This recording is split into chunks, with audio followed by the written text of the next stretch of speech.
I just want to give a quick, really big shout out to Frank Russo, the president of the Navy League. That is a volunteer position. Frank basically has 2.5 jobs. And really, shout out to the Navy League in general.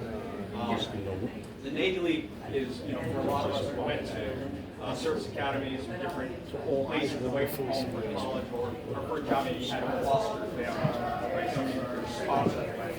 And for the sea services, the Marine Corps, the Coast Guard, the Navy, and the U.S. Merchant Marine, the Navy League is our sponsored family.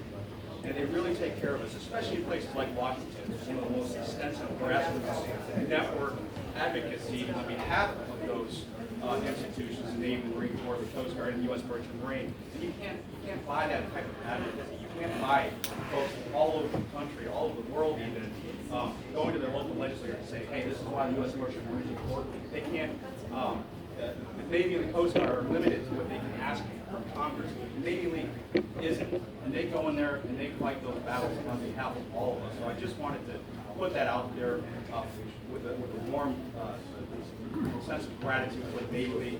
And right here, this council, the New York Council, of course, the OG Council, right, 120 years ago, which is longer than even some of us have been in the maritime industry, is where all started. So a great round of applause.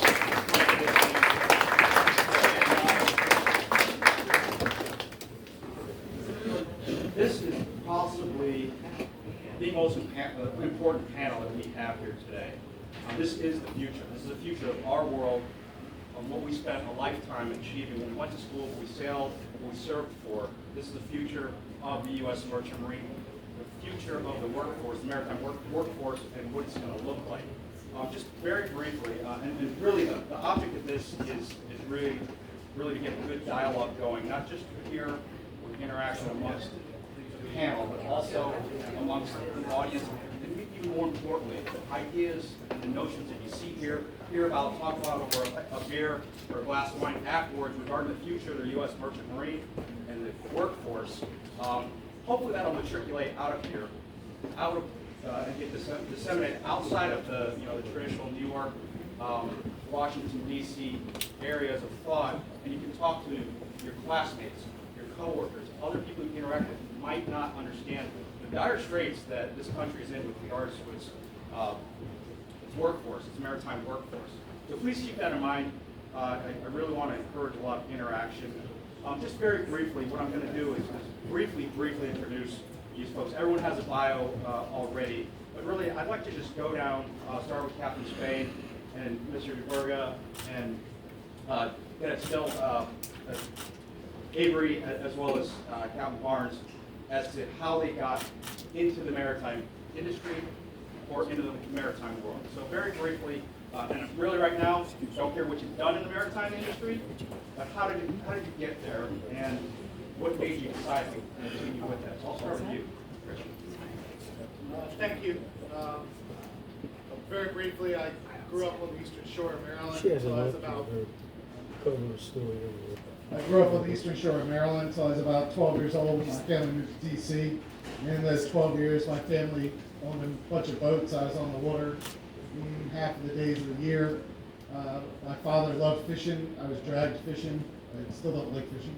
I was dragged fishing more than half of the weekends, whether it was in the Atlantic or in the Bay.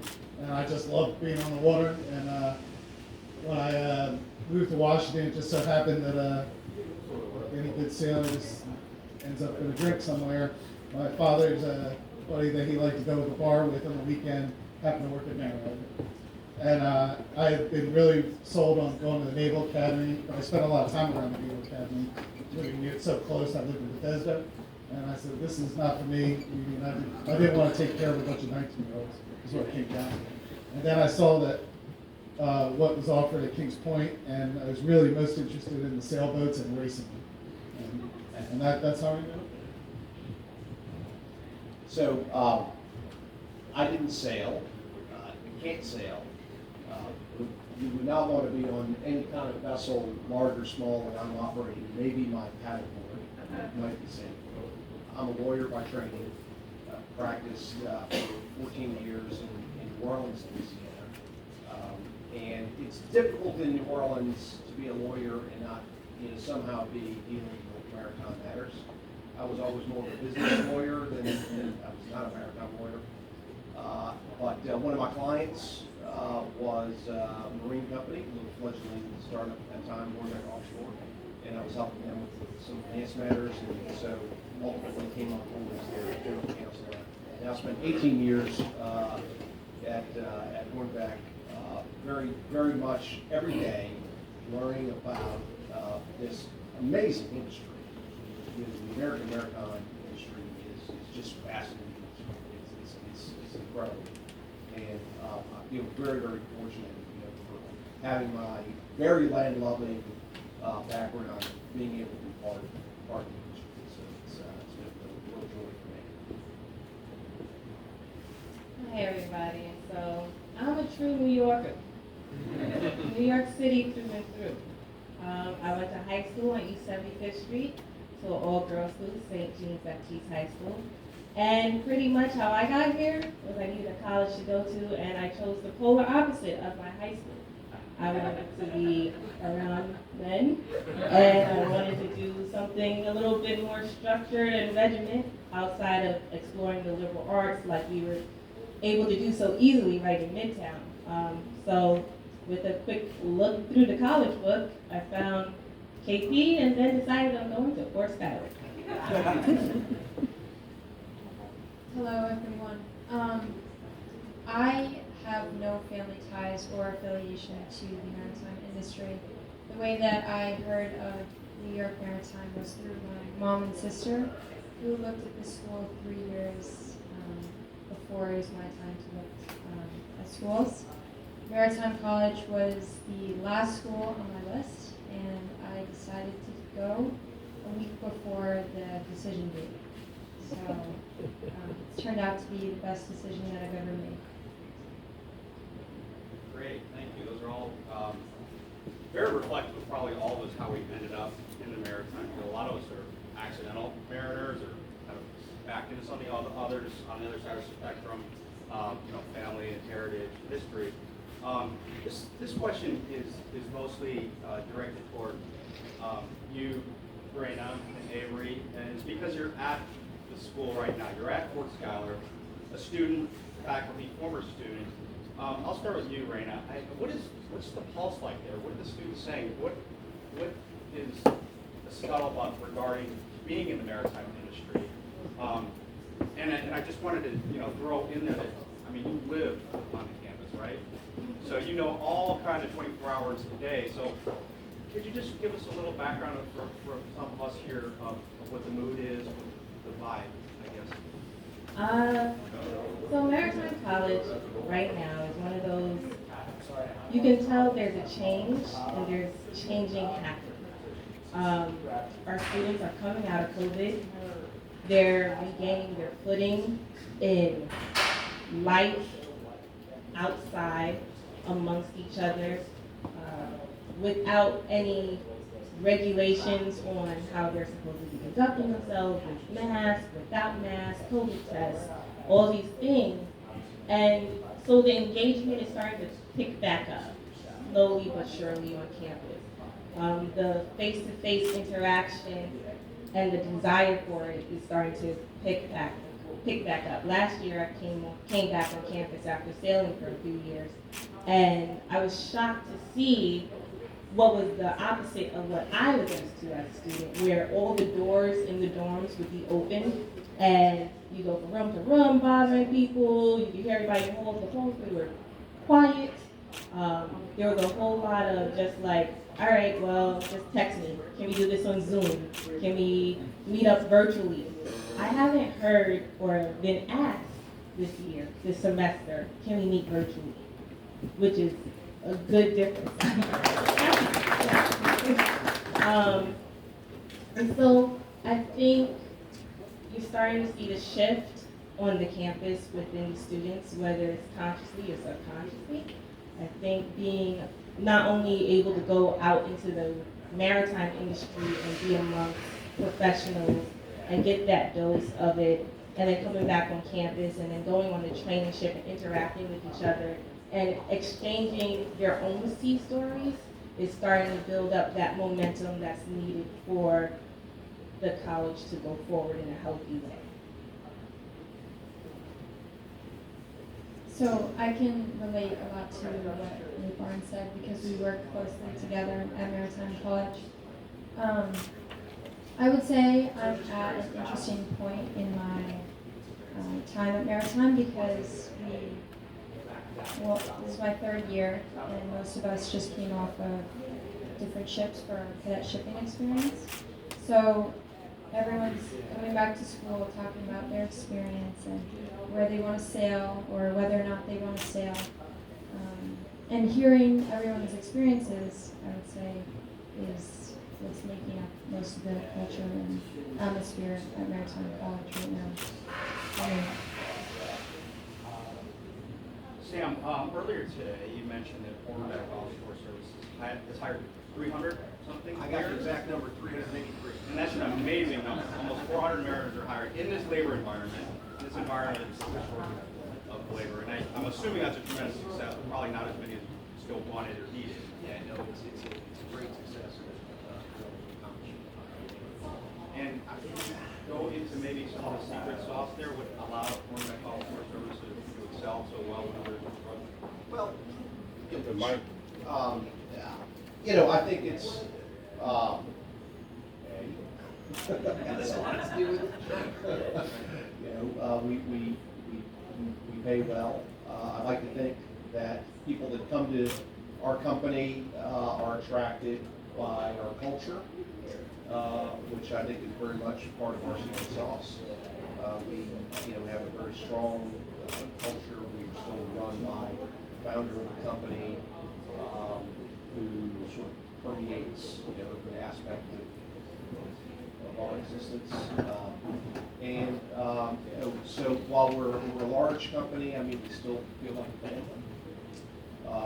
We try very hard, work very hard, connecting with our maritime workforce. It's very tough because it is at the end of the day a remote workforce, and it's one of the real challenges maritime company is creating that connection between the office and the actual stuff, which is on the vessels. And so we spend a lot of time thinking about that and working different ways of making sure that we're constantly communicating, constantly pushing out the culture and feedback, and creating a positive loop there to make that happen. So I think when we have openings in a day, that would be okay. But I think people also I hope say, hey, we're back to great. I'll make a change. I guess that segues into my question from the officers' union perspective, and in general the union's perspective. What are some of the biggest challenges that you see facing unionized maritime workforce? Just not just because of COVID, but as we go into the future post-COVID. Well, let me go back just a little bit. So, very briefly, I was the node for several studies of the maritime workforce that were done, just of the unlimited ocean licenses in the U.S. So when I say the node, I combined all the data from the unions, I combined the data from the NYC and from MARAD. They created the studies in 2013, 15, 17 that were then used for the government study that was verified all those studies in 2018, which came up with this 1,800 number that's always out there. One of the main things we found out when we did the studies was there was a giant demographic shift going on, and it was predicted, and there was a retirement wave that was going to start in or about 18. And that's based on the fact that, so the baby boomers, it's 1964, there were 4.5 million births. And that was down to about 3.2 million, I believe, in 74, so 10 years later. I was born in 72. I know that in our union, demographically, there are less people in a valley, my age group is, and I'm at the bottom of it. And that's across it's across the entire workforce, unionized or not, whether it's maritime or not. So we've known since 2013, and once the studies were done, they were shared with all the appropriate government agencies. So this stuff's been out there and known for a long time from the retirement wage standpoint. We put COVID on top of that. That caused a little extra retirement. One of the things, the other thing we found out during those studies was, as officers in the officers realm, we didn't have a recruitment problem. We thought we did, but we didn't have one. But COVID's changed that, and it's changed it from the standpoint of the cadets that are out there, like yourself, who spent their time on board ship during COVID, and seeing that people couldn't get relief on time, listening to the crews complain, rightly so, that they couldn't get off the ship. You couldn't do this, you couldn't do that. Their pay wasn't increased or anything like that, and that goes on for 2.5 years. Maybe those cadets don't want to get involved in going to sea. And I think that's a large part of the problem that's right now. What are we doing about it? For example, when I graduated in '94, the first ships I worked on for years, you signed 180-day articles, you were gone for 6 months. As the economy heated up by the end of the '90s, those were down to 120 days because you couldn't get anybody to do 180. Now we're going to 90-day rotations. That's our longest rotation as we go contracts forward. Many of our contracts are at about the 45-day rotation, which that was unheard of even 3 or 4 years ago. Internet on the ships, that's coming. It's already on many of them. Eventually will be on nearly all of them, except those that can't have it for security reasons. So I see, but to those of you in the crowd that are from the schools, your future is very bright in this industry, whether it's with a union or not. You're going to have a job as soon as you get out if you want to sail. I tell all the students I've seen in the last year that you just need to keep that in mind for your planning purposes. That's not always been the case, as you're probably aware. It hasn't been the case since Vietnam. So, and you'll also be able to be promoted very quickly, more than likely, if you stay. Lastly, I'd say what those studies showed, and I will piggyback on what I spoke about the STCW issues with hawse pipers. Hawse pipers generally stay at the 10-year mark to become an officer. More than 85% of them are still around. If you're a college graduate, it's more like 45 to 40%, depending on what school they went to. Kind of similar to the military officer corps, where the 10-year mark, most of the services have lost roughly half. But that's designed in. And I think that's one of the issues with having an officer corps that's gone from being fairly mixed between hawse piper and academy graduates to at least 70-75%.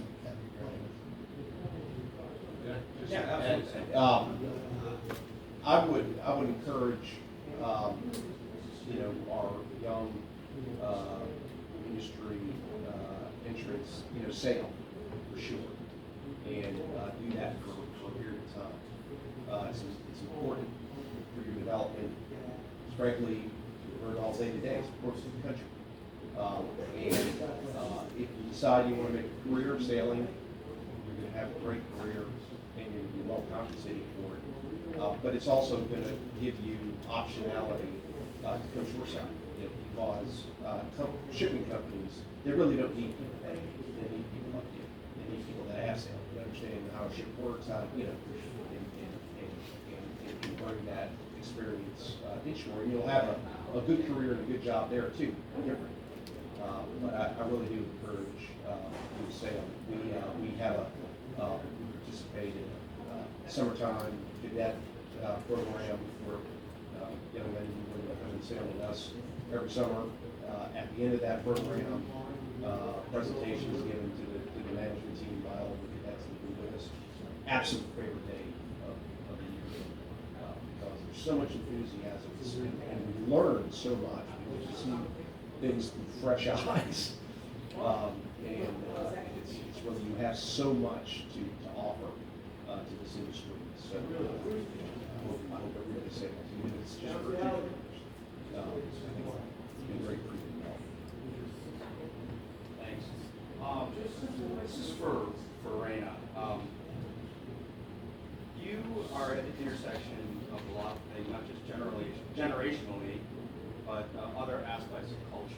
and being touchstone, a mentor, point of contact for minority affinity group there at Fort Schuyler. My question is not how important is it to you, it's clearly important, but how important is diversity, equity, inclusion, systemic DEI to recruitment, retention, all of those things for the future of our workforce, and why so? I think it's highly important. I mean, this generation is the most diversified generation so far, as well as the world is insanely smaller for them because of the internet and the Internet of Things. Studies have shown 9 out of 10 people, internationally, 9 out of 10 people are going to have access to the internet. And so because of that, I think taking the time into preparing the future leadership of the maritime industry, as well as those that are in every position for working with, working for, working alongside, leading people of diverse backgrounds, whether it is the LGBTQIA, the women, the different races, the different ages. I think this is something that definitely needs to be more encouraged, not only within the schools, but also with the companies. Some of the conversations that we're having now on campus are, well, what do the companies actually look like? What's their structuring like? What is their training like? Is the training just the standard, provide the CD-ROM to the ships and say, here, click through it, take the quiz, and you're done? Or are there actually people coming in that speak the language of the maritime industry and conveying the message of DEI and the assistance of it within being good leadership? So I think it's very important. It provides a safer environment for everyone when there's consistent knowledge being shared, as well as a conversation around leading a diverse workforce. Because this is a more diverse workforce than that of 50 years ago when technology first hit the scene. Cadet Jilson, any how important DEI is to you and the student body? I would say that the culture at Maritime and the industry in itself, DEI is incredibly important.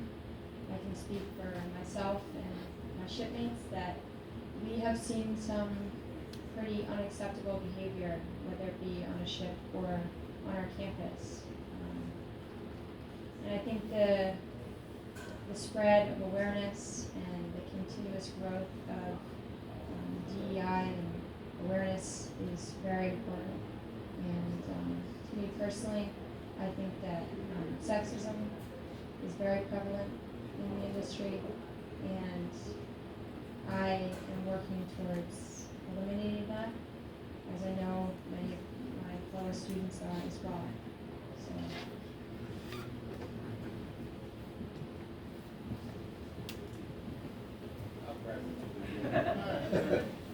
Hugely important issue. Hugely important issue. You know, we are going to grow the ranks of mariners. You know, this cannot be a white male issue, and that's what it has been. You know, for generations. And so we're working particularly with women. But it's but it is that's something for us to figure out as a company, right? And how are we going to make sure that a vessel is a professional, comfortable place that provides equal opportunity for everybody that's on that crew to advance, and also to perform in a way that they feel comfortable. Shipping is different. It's not like everything else. Right? People go to work and then they go home at night. Right? Home is the ship. And I mentioned it at lunch. We're very proud. We had a vessel that wasn't planned this way. It just happened this way, operating for us in Brazil. And it so happened that the entire officer corps in that ship was all women. And we sort of took stock, and like, wow, when we talk about the shortage of mariners, there's an entire, half of the population that I'm sorry, who just have not done a good job of recruiting to and bringing into it. And so it's really a major issue for the industry. And I think it's up to the companies really to get Well, I have a slightly different opinion that the companies can have a lot of influence at this current point. And on the DEI, I've spoken to many people in government, and it's a whole government issue, and it comes back to my favorite thing that I beat on 3 times today, which is the STCW, and that caused a lack of hawse pipers. Well, although we did not have gender diversity, we did have much more racial diversity because of the hawse pipers. And when we cut that off, it definitely made the officer corps whiter. So what does that mean? That means the only place you can change either one of these issues in the officer corps is at the admissions departments of the state schools at Kings Point. Now, how can you fix that? Is there an overall way you can fix that? Well, yeah, there actually is. The maritime administrator can mandate how many female freshmen come in, or at least give them a target. Not only that, the maritime administrator can also do that for the state schools based on not on their entire population, but based on their unlimited oceans licensed programs. Now, how can they do that? Well, although most of the federal money is earmarked essentially to go to the schools, there's piles of it that aren't, that are doled out by Maritime, and pretty much on a gentleman's agreement, evenly between all the academies. We're talking about several $1 million. We're not talking about little bits of money. But I have brought this up with the maritime administrator, the new one, in June. And I also brought it up with the new Coast Guard CG-5P Admiral Arden, when I met with him in July. And I'm going to keep beating this because I think it's very important. And as an industry, meaning the unions and the companies, we can try to influence that process, but we don't really have a recruiting, I've never been involved in recruiting people to go to the schools. And I don't see that without the schools' admissions departments being involved in this, how it's going to work for the officer corps. Great. Unfortunately, we don't have much time for the folks up here. I did want to have, and those are great answers. Thank you so much for your candor. Did want to open it up for the audience for questions. We have maybe time for 2 questions and responses. 2 more minutes. Right. So go ahead. I can't see who that is. I'll just comment. When I graduated in 1985 at the Maine Maritime, and there were 4 females, 4 women in my class. I think there were maybe a total of 4 ahead of me. They were all very successful upon graduation, but I just had 2 sons graduate. The mixture was much, much better. As far as being on a vessel, I saw it go from all male crews to, I had 5 female officers on one of the class ships I was on. It's getting better. It's got a long way to go. I have a lot of discussions with those officers over the years, working together on what they've gone through and how they got to where they were. Very successful, but it wasn't easy. So we need to find a way. Commissioner. So I'm reading just some of the reports on universities. It's always stunning to me that the State Maritime Academies and the Kings Point have the highest success rate for putting people, placing individuals in management positions. I think Maine Maritime Academy was better than Harvard. And this is something you alluded to that in your comment, that people sail for a few years and then they get hired. Have we ever tried to extrapolate this? This is a jumping off point for management, senior level management areas in the maritime industry. Because, I don't see it other than when I get these rankings. I think top 30 of universities are placing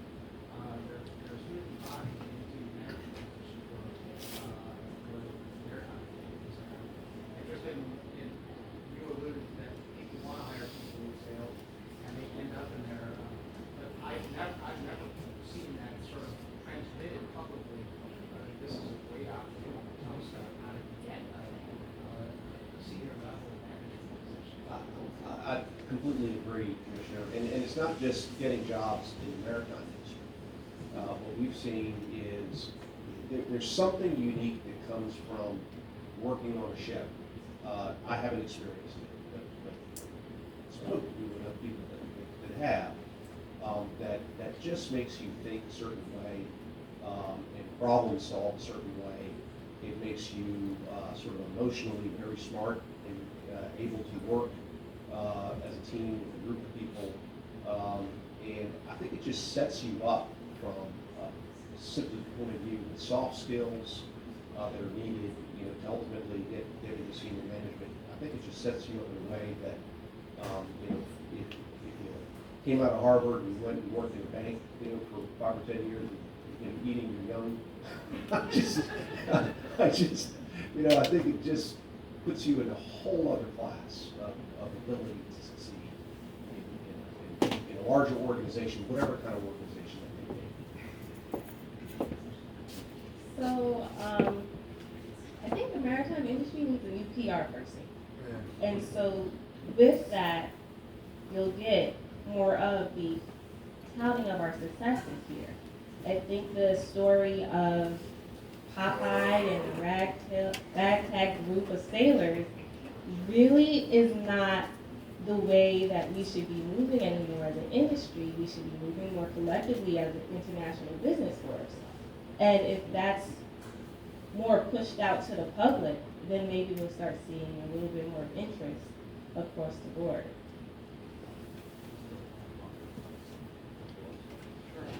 Question is, So I'm sorry, we've talked about Kings Point and the state academies. So that handles the officer side, but any thoughts and recommendations? Like what, maybe it's off topic, but what recommendation would you have to a high school junior or senior, or maybe a parent of a high school junior, senior, who want to, entertain the thought of joining the maritime community, but they're perhaps not quite ready for college, or maybe didn't quite prepare themselves during high school because of that, happens to get accepted into one of those opportunities. Any thoughts with that? Because it seems like that's another large portion of our workforce that we're missing. Well, you have the trade schools, right? There's still the schools the minor programs around the country that are U.S. Coast Guard approved that help provide the basics of getting into the industry. I think guiding the young person into getting their quick card, which is quite easy to do. And then sometimes that's all you need to be a deckhand. The companies will help you get your basic merchant mariner credentialing for OS. And so I think maybe even creating a little bit more programs or the programs that are existing, doing a better outreach and advertising of this to the high schools. Going to the high school career fairs, going to the job fairs, sitting next to the tables that have plumbers and HVAC. This industry is a blue-collar industry, the side that goes to sea. And maybe if we start recruiting like that, then we'll be able to reach those that don't want to be officers or don't have it yet to be an officer. But getting back to your original point is students don't realize that maritime is a workforce opportunity for them. I run MIPSIC, which is the Maritime Primary and Secondary Education Coalition, and we'll be doing an event on October 17th to interviewing cadets, and they're telling their stories to maritime high schools about how they got into this industry. and further, just what is the reason that many of the admissions departments don't, right now, is it just a lack of resources, that they're not widening the pool from which they go swimming? Because it's part of that, making that up. I'm as a blue and gold officer, I go out and I have to go to really think of areas that had not been delved before in order to obtain a larger, more diverse pool of recruits. Is it just a matter of not having the bodies from the admissions departments going out and being able to fund that kind of expanded search? I think that should be an edict from the top down. So you have to have this conversation first with the presidents of the maritime colleges and academies and see what guidance they're providing the admission counselors and the head of their admissions department. Because if the guidance is to increase the numbers for diversity, you'll see that happen. That's the part that I think should be a good conversation. It's very easy to recruit where the road has already been laid, right? And I think sometimes the speculation of, or the cost of educating the consumer sometimes outweighs the actual return on investment for the admissions department. Because you will have to go the extra step and talk to the families and the student, not only about the college, but about the industry that they're entering. One of the reasons why I'm here is because KP took the initiative and had a diversity recruiter the years that I was looking at colleges. And that diversity recruiter was the only one for all of the maritime schools at the Jacob Javits Center when my high school went to the college fair, amongst hundreds of other colleges. So I think that might be one of the issues, is what's the message being sent from the presidents of the maritime college and academies? I'll just follow. My observation is, look at our workforce, and typically, not always, but typically, they reside or grew up in a coastal state. They grew up around the water. The Coast Guard, I think, does a very effective job of recruiting from the entire country. I've had lots of friends in the Coast Guard. They're here from South Dakota. Plus, they don't require nomination. Coast Guard. So I do think that there is so much earth to plow, outside of just the coastal states, and I don't know that as an industry we've done a very good job of doing that. And I think it was mentioned earlier today that there's every congressman has got the ability to give away five scholarships, and that's a gold mine. So I think there's work that could be done.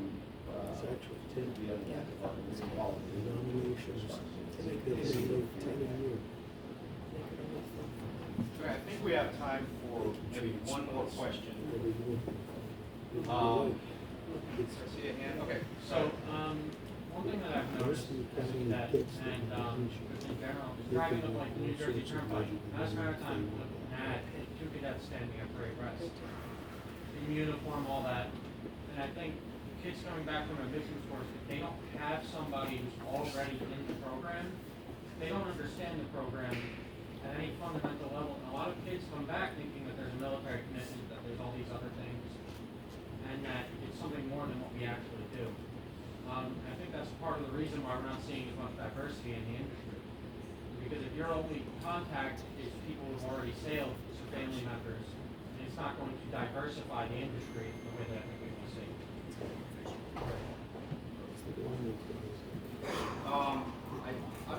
We got one more in the back, Captain Cook. Right.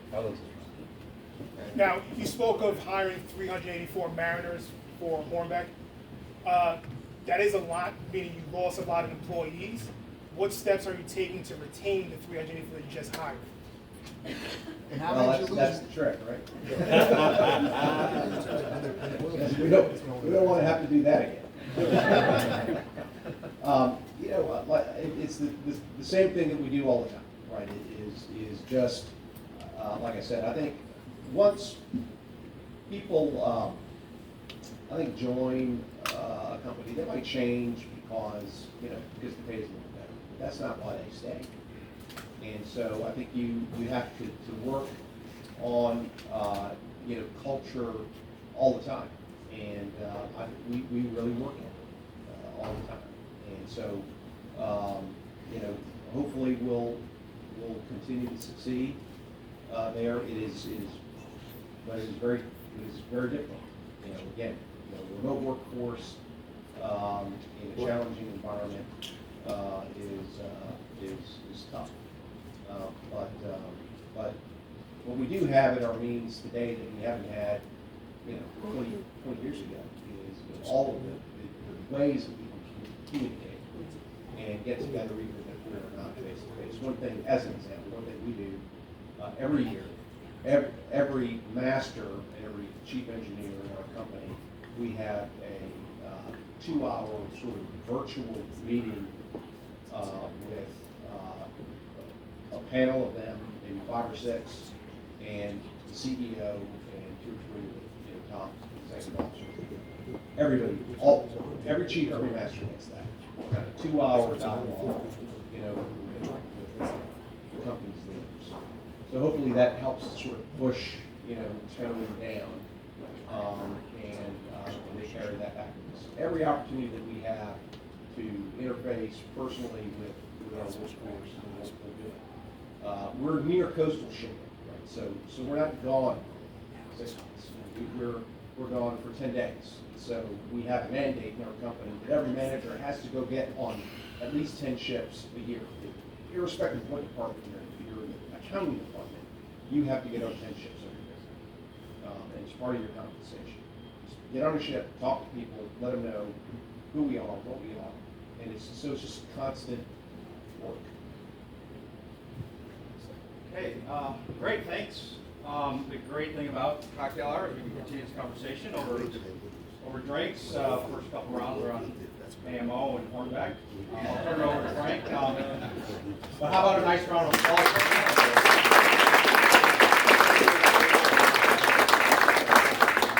Well, as Bear said, it's now the cocktail hour. But I'd like to thank our panelists for participating today and making this a very memorable and memorable conference. I would particularly like to thank our sponsors that made this doable. Enjoy the rest of it. Enjoy the cocktail hour. Enjoy the rest of the day. Those going to the Coast Guard Foundation dinner tonight, enjoy. And we hope to see you again next year. Thank you.